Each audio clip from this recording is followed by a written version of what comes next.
Bonjour chers élèves, bienvenue dans cette séance d'économie et organisation administrative des entreprises.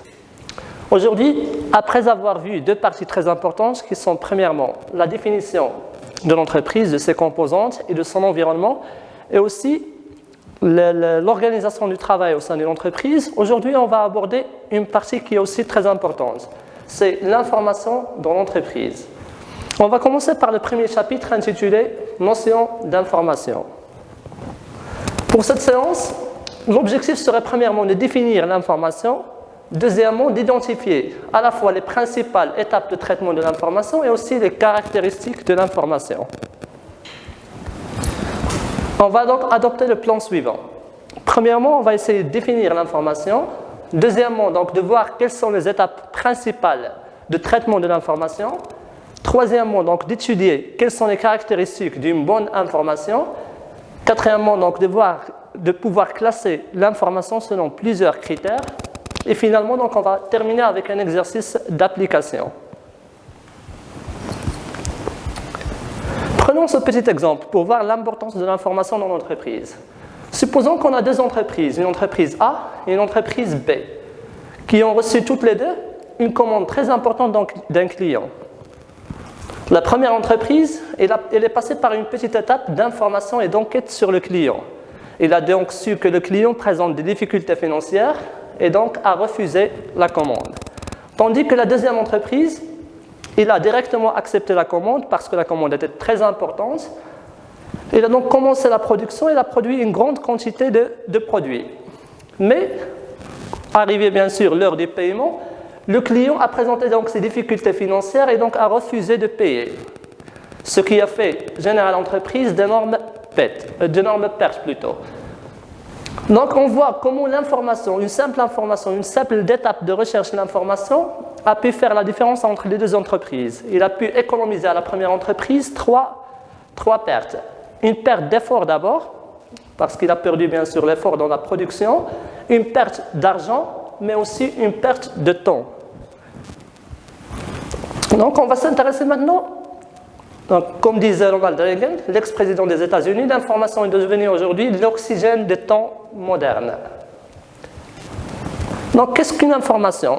L'information peut avoir plusieurs sens. Donc il peut être une instruction, un savoir, une donnée, une nouvelle, une connaissance, etc. Le dictionnaire Larousse définit l'information comme étant tout renseignement que l'on reçoit ou que l'on donne à quelqu'un.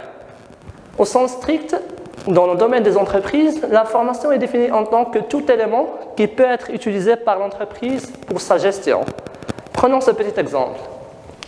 Une entreprise qui prévoit une forte demande, donc une augmentation de la demande sur le marché, il va donc essayer d'augmenter sa production. Et pour le faire, il va donc investir et acheter du matériel nécessaire et en même temps, il va essayer de recruter du personnel. Donc nous voyons comment une simple information, une simple recherche peut générer tout un processus de décision. À partir de l'information, on peut dégager deux éléments très importants. Le premier, donc l'utilisation du terme élément veut dire que l'information peut prendre plusieurs sens. Premièrement, il peut être une information qui est écrite sous forme d'un texte. Donc, ce texte peut être une facture, un chèque, un bon de commande ou tout autre document qui peut être utilisé par l'entreprise. Deuxièmement, ça peut être une information visuelle, c'est-à-dire une image, le logo de l'entreprise lui-même ou tout autre signe visuel. Ça peut être une information sonore sous forme d'enregistrement, par exemple sonore, sous forme de message vocal, sous forme d'appel téléphonique, etc. Ou il peut mélanger entre les deux, entre les informations visuelles et sonores. On parle donc d'informations audiovisuelles. C'est le cas des séquences et des enregistrements vidéo. À partir de la définition, donc le terme gestion renvoie au rôle très important de l'information, qui peut avoir deux rôles principaux. Le premier, c'est celui de la connaissance et de la compréhension de l'environnement. L'environnement, bien sûr, est utilisé pour désigner les deux composantes. La composante micro d'abord, ça veut dire les partenaires des clients, les partenaires de l'entreprise, les clients, les fournisseurs, les concurrents, les banques, etc. Et aussi l'environnement macro, ça veut dire les composantes extérieures technologique, culture, politique, etc. Le deuxième rôle très important de l'information, c'est celui de la prise des décisions. Et celui-là, on en a constaté bien sûr dans le premier exemple, comment une information peut entraîner une bonne ou une mauvaise décision. Donc, l'information, quand elle est reçue par l'entreprise, il vient sous sa forme brute, sous forme de bons de commande, sous forme d'appels téléphoniques, de messages, de mails, etc. Donc, pour être utilisé par les différents services de l'entreprise, il doit passer par un ensemble d'étapes. Ces étapes sont appelées traitement de l'information. Donc, il s'agit de quoi exactement? Il s'agit de l'ensemble des changements, des modifications que l'on peut apporter à l'information pour la rendre utilisable par les différents services. Ce traitement, bien sûr, passe par plusieurs étapes, donc qui sont au nombre, bien sûr, de 5. La première étape, lors de la réception de l'information, c'est ce qu'on appelle la saisie. Donc, il s'agit d'enregistrer, de noter toutes les informations reçues sur les différents supports de l'entreprise, sur ordinateur, sur des documents, sur des disques durs, etc. Deuxième étape, il s'agit donc de collecter les différents supports enregistrés auparavant. Troisièmement, il s'agit donc du traitement de l'information. C'est l'étape la plus importante dans le processus de traitement de l'information. Donc, il s'agit donc d'effectuer des modifications et des traitements sur l'information pour la rendre utilisable. Il s'agit par exemple de traitements sous forme d'Excel, il s'agit de traitements sous forme de Word, il s'agit de calculs qu'on peut effectuer, etc. Quatrième étape, celle de la diffusion. Donc, l'information traitée auparavant est communiquée aux différents services de l'entreprise, selon son domaine, selon bien sûr le besoin constaté. La dernière étape est celle de l'archivage. Donc, après l'utilisation finale de l'information, celle-ci elle est stockée dans les archives de l'entreprise en vue d'une réutilisation dans le futur. Donc, on va prendre l'exemple d'un traitement d'une commande d'un client. Donc, on va voir les étapes par lesquelles elle passe. À la réception de la commande par un appel téléphonique, donc, le secrétariat de l'entreprise commence à rechercher les informations sur le client. Donc, quel type d'informations, par exemple, sa situation financière, l'historique des ventes à ce client, etc. Troisième étape, donc, lorsqu'on recherche toute l'information nécessaire, donc, on lance à la fois le bon de commande et la facture. Ce bon de commande est envoyé ensuite au service magasinage qui s'occupe donc de la préparation de la commande. Ensuite, donc, après l'utilisation de ce bon de commande, celui-ci est classé dans les documents de l'entreprise. Donc, la première étape est appelée étape de saisie, dans laquelle on reçoit et on note l'information. La deuxième, donc l'étape de recherche de différentes informations, de regroupement des informations, donc c'est l'étape de collecte. Troisième étape, l'établissement du bon de commande. Donc, il s'agit donc là de traitement de l'information. Donc, il s'agit d'effectuer des modifications, d'écrire, de noter, etc. Donc, quatrième étape, c'est celle de la communication de l'information. Donc, l'information a été transférée du premier service vers un autre service qui va utiliser cette information. C'est donc l'étape de diffusion. Et finalement, le classement ou le rangement de cette information, donc c'est l'étape d'archivage.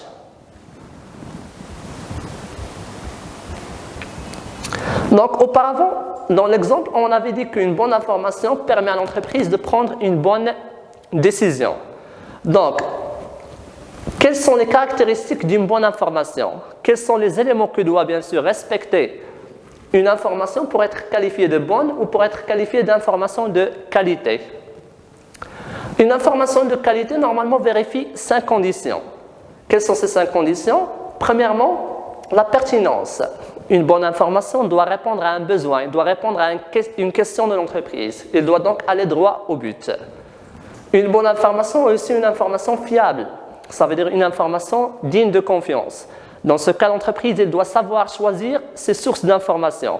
Généralement, les entreprises optent pour des sources qui sont officielles, comme le cas par exemple du HCP, le cas des différents ministères pour les statistiques. Elles peuvent aussi choisir des sources qui sont spécialisées dans l'information, comme les journaux, les magazines spécialisés. Troisième caractéristique plutôt, c'est la disponibilité de l'information. L'entreprise, quand il recherche une information, il doit la trouver au moment de sa recherche. Donc, il ne doit pas faire trop d'efforts, il ne doit pas plutôt attendre cette information. Quatrième condition, c'est celle de l'accessibilité. Donc l'information doit être facile à obtenir. L'entreprise ne doit pas faire trop de difficultés ou ne doit pas avoir trop de difficultés pour rechercher cette information. Dernière étape, c'est celle de l'actualisation de l'information. Donc une bonne information doit être mise à jour, elle doit être actualisée. On va prendre un petit exemple. À la fin de l'exercice 2018, une entreprise veut connaître donc les résultats de ses concurrents pour pouvoir faire des comparaisons avec ses propres résultats. Il fait une étape de recherche de l'information et reçoit un ensemble d'informations. Donc notre objectif serait donc de rechercher ou de vérifier si ces informations vérifient les 5 conditions qu'on avait vues au départ. Première information, les commandes des clients. Donc l'entreprise cherche à connaître exactement les résultats. Et les résultats, bien sûr, sont calculés en fonction des produits et des charges de l'entreprise et non pas en fonction des commandes. Ça veut dire que la première information ne répond pas aux besoins. Donc, il ne vérifie pas la condition de pertinence. Deuxièmement, donc, il reçoit des documents comptables mais qui ne sont pas certifiés. Ça veut dire des documents comptables donc, qui ne sont pas officiels ou qui ne viennent pas, bien sûr, de sources dignes de confiance. Donc, il ne vérifie pas le critère de fiabilité. Troisièmement, le service communication l'informe que les données seront prêtes en février prochain. On avait dit dans l'exemple que l'entreprise recherche l'information à la fin de l'exercice 2018. Donc, il en a besoin à la fin. Tandis que ces informations plutôt seront disponibles en février, ça veut dire après 2 mois. Donc, il ne vérifie pas le critère de disponibilité. Quatrièmement, les informations comptables qui sont classées confidentielles. Confidentielles, ça veut dire les informations auxquelles on ne peut pas accéder, qui ne peuvent pas être obtenues facilement. Donc le critère qui n'est pas vérifié dans ce cas, c'est l'accessibilité.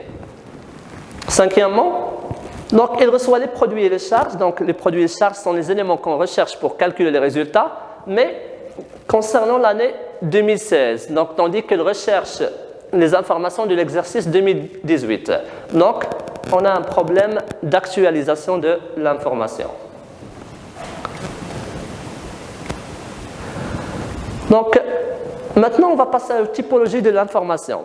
Celle-ci, bien sûr, peut être classée selon différents critères. Donc, ces critères sont, premièrement, celui de la source. Donc, la source à travers laquelle l'entreprise recherche ces informations.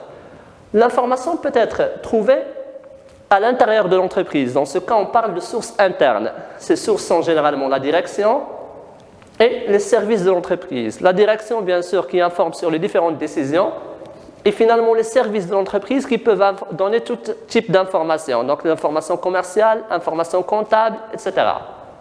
L'entreprise peut aussi opter pour des sources externes. Ça veut dire qu'il va rechercher l'information à l'extérieur de l'entreprise, soit à travers ses partenaires, les banques, l'État, les clients, les fournisseurs, etc. Soit à travers des sources officielles comme la presse, soit à travers aussi des sources spécialisées comme la presse, soit à travers des sources officielles. Deuxième critère de classification de l'information, c'est celui de l'utilisation, ou ce qu'on qualifie aussi de décision. Donc les décisions prises par l'entreprise peuvent être de 3 types. Premier type, on parle donc de décisions stratégiques. Décisions stratégiques, ce sont des décisions qui engagent l'entreprise à long terme et qui donc engagent l'avenir de l'entreprise. Ces décisions sont prises généralement par la direction générale. C'est le cas par exemple des lancements de nouveaux produits, c'est le cas aussi de l'ouverture de nouvelles filiales, de changement de stratégie, etc. Deuxièmement, ce qu'on appelle des décisions tactiques. Ce sont des décisions qui engagent l'entreprise sur le moyen terme et donc qui peuvent être prises par les cadres ou le personnel encadrant en général. C'est le cas par exemple de recrutement d'un nouveau employé, c'est le cas de changement par exemple dans les horaires de travail, etc. Troisième type de décision, ce qu'on appelle les décisions opérationnelles. Ces décisions touchent généralement le court terme et sont prises par tout le monde. Ça veut dire à la fois par la direction, par le personnel et aussi par les ouvriers. C'est le cas par exemple de réparation des machines, d'achat de fournitures, d'achat par exemple de marchandises, etc. Troisième critère plutôt de classification de l'information, c'est celui du domaine. Donc, l'information peut provenir de différents domaines, selon bien sûr, elle peut provenir de différents domaines. Donc, premièrement, ça peut être une information commerciale. Donc, généralement, qui touche les services commerciaux de l'entreprise. Donc, c'est le cas des ventes, des commandes des clients, etc. Informations économiques qui proviennent généralement de l'État et de la presse spécialisée dans l'économie. C'est le cas du niveau de la demande, de la croissance économique, etc. Des informations donc, juridiques et sociales qui touchent donc les lois, les règles juridiques, etc. C'est le cas du niveau d'imposition, du code de travail, du taux de chômage, etc. Des informations techniques qui concernent l'aspect technique de la production, donc le matériel utilisé, les processus de production, les techniques, etc. Et finalement, l'information comptable et financière. Donc, c'est une information qui concerne donc, les résultats de l'entreprise, le bilan, le CPC, etc. Dernier critère de classification de l'information, donc là, on va s'intéresser au sens de la communication. L'entreprise est généralement composée de plusieurs personnes qui ont des relations de supérieur et subordonné. Supérieur, c'est celui qui donne des ordres ou des directives. Subordonné, c'est celui qui reçoit les ordres ou les directives. Si l'information provient du niveau supérieur vers un subordonné, donc sous forme d'ordre ou de directive, on parle dans ce cas d'information qui est descendante, puisqu'il vient du haut, du sommet hiérarchique par exemple, vers le bas. Si l'information remonte du bas vers le haut, ça veut dire qu'il provient d'un subordonné en direction d'un supérieur, on parle d'information qui est ascendante. Troisième cas, lorsque l'information est communiquée entre deux personnes du même niveau, entre deux supérieurs ou entre deux subordonnés. Dans ce cas, on parle d'information qui est latérale. Donc là, je vais vous laisser avec un petit exercice d'application. Donc, on vous fournit ici les étapes de traitement d'un emprunt auprès d'une banque, d'une demande d'emprunt auprès d'une banque.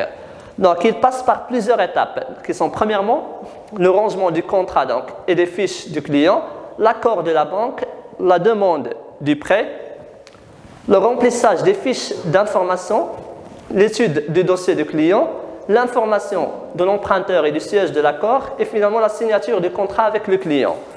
Donc, on vous demande dans l'exercice de faire premièrement, de classer les étapes par ordre chronologique. Et deuxièmement, d'identifier pour chacune des informations, donc il s'agit de quelle étape de traitement. Est-ce qu'il s'agit de la saisie? Est-ce qu'il s'agit par exemple du traitement? Est-ce qu'il s'agit de la collecte, etc. Donc je vous laisse avec l'exercice et merci pour votre attention.